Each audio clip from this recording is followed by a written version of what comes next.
12 જૂન 2025ની બપોર અમંગળના એંધાણ લઈને આવી અને આ દિવસ ભારતના ઉડ્ડયન ઇતિહાસમાં કળા અક્ષરે લખાઈ ગયો.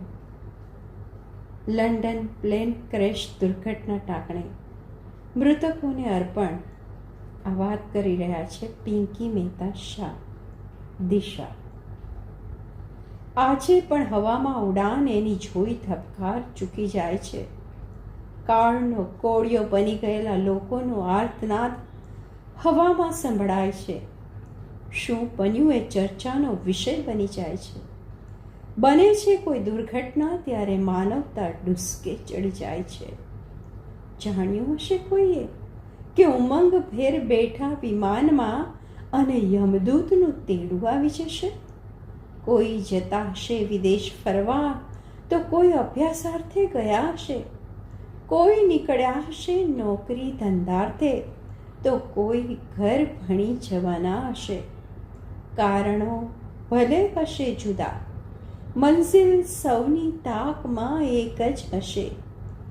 પછડાટ ખાઈને પટકાયેલું વિમાન કાળ બની ડૉક્ટર હાઉસ ઉપર પણ પટકાયું અને પલક ભરમાં સેંકડો ભાવિ તબીબનો શિકાર કરી ગયું.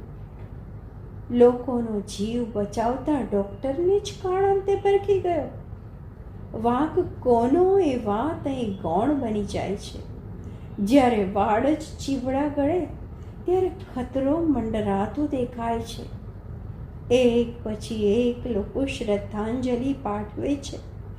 વગદારને કરી ટેક નિષ્ઠાવાન હોવાનો પુરાવો પૂરો પાડે છે.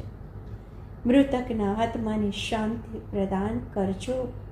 હોય જો માનવ હોવાની સંવેદના બાકી તો કરજો સૌ ઈશ્વરને ઘા. ક્યાં રહી સુણાવી બહુ આકરી સજા. ઓ વિધાતા, હિબકા ડુસ્કા અને કલ્પાંત, સ્વજન ગુમાવ્યાની પીડા. ઘોડી દેશે વખ જ્યાં સપનાની રાખવો ધુમાડો જીવતરને બોઝિલ બનાવે છે. કોઈના લાડકવાયા તો કોઈના માડી ના જાયા. હશે કોઈનું સૌભાગ્ય તો કોઈના સુખનું સરનામું. કોઈ નીકળ્યા હશે પ્રવાસે તો કોઈ જતા હશે ઘર આંગણે. જીવનની દુવિધા આકરી ઘણી છે. કોઈ પળ અતાક ખુશી તો કોઈ પળ મસ મોટી ઘાત આવવાની વકી છે. પિંકી મહેતા શાહ, દિશા. અને આ સાથે જ ભૂષિત શુક્લ, કવિ ભૂષિત શુક્લ શું લખે છે? ઘણી મહત્વાકાંક્ષા, આંખોમાં સપના, ઊંચે ઉડાન લેવાની તત્પરતા, હાસ્ય સાથે મોજ મસ્તી. કોઈની આંખોમાં પોતાના સગાવાલા, દીકરી, પુત્ર, મા, બા, ભાઈ, બહેન, દોસ્ત, પત્ની કે પતિ અથવા પરિવાર સામે દેખાય અને જલ્દી મળી લેવાની ઈચ્છા થાય. કાલે શું થવાનું છે ખબર નથી. આજે આપણે હયાત છીએ, કાલે નહીં હોઈએ એના વિચારો આપણે કરતા આવ્યા છીએ. પણ કાલે જે થવાનું છે એ ઘટના આજે જ ઘટે ત્યારે શું સ્થિતિ થાય એ માટે કોઈ શબ્દો નથી. કરુણ કલ્પાંત, આક્રંદ સિવાય કશું જ બાકી રહેતું નથી. અમદાવાદમાં વિમાન ક્રેશ થયું. વિમાનમાં બેઠેલા મુસાફરો પોતાના અગણિત સપનાઓ સેવતા હતા. કોઈ પરિવારને મળવા ગુજરાતથી લંડન તરફ પ્રયાણ કરી રહ્યા હતા. કોઈ વડીલ, કોઈ યુવાન, કોઈ સાવ નાના બાળકો તો કોઈ નવજાત શિશુ ખુશીની દુનિયામાં રાચતા હતા. અને અચાનક વિમાન ક્રેશ થયું. એમાં બેઠેલા અરમાનો, સપનાઓ, જીજીવિષા, મહત્વાકાંક્ષાને અકાળે મૃત્યુ આપ્યું. બળીને ખાક થઈ ગયેલો દેહ એમના પાછળના પરિવારને આક્રંદ કરતા છોડી ગયો. જે વ્યક્તિઓ અન્યને જીવન આપે છે એ ડૉક્ટર્સ આગમાં મૃત્યુ પામ્યા. સૌથી દુઃખદ ઘટના એ છે કે વિમાનના પાયલોટ અને વિમાનનો દરેક સ્ટાફ પણ આગમાં બળીને ખાક થઈ ગયા. ઈશ્વરને આ શું સૂચ્યું કે એક સાથે આટલા વ્યક્તિઓને મોત આપ્યું? ખરેખર હૃદય દ્રવી જાય એવી ઘટના થઈ ગઈ. ત્યારે ગીતના શબ્દો કાનમાં તળાય છે. જિંદગી कैसी है पहेली हाय, कभी तो हंसाए कभी तो रुलाए. પ્લેન ક્રેશમાં મૃત્યુ પામેલા દરેક વ્યક્તિઓને અશ્રુભીની શ્રદ્ધાંજલિ. એમના પરિવારને હિંમતનો સામનો કરવાની ઈશ્વર શક્તિ આપે એવી જ ખરા હૃદયથી પ્રાર્થના. વક્ત ને ये कैसी दस्तक दी, न हम रहे न तुम रहे, अरमान जले कश्ती डूबी, न हम રહે ન તુમ રહે. ભૂષિત શુક્લ. અને અંતે એક અજ્ઞાત વ્યક્તિ લખે છે એક પત્ર કુદરતને.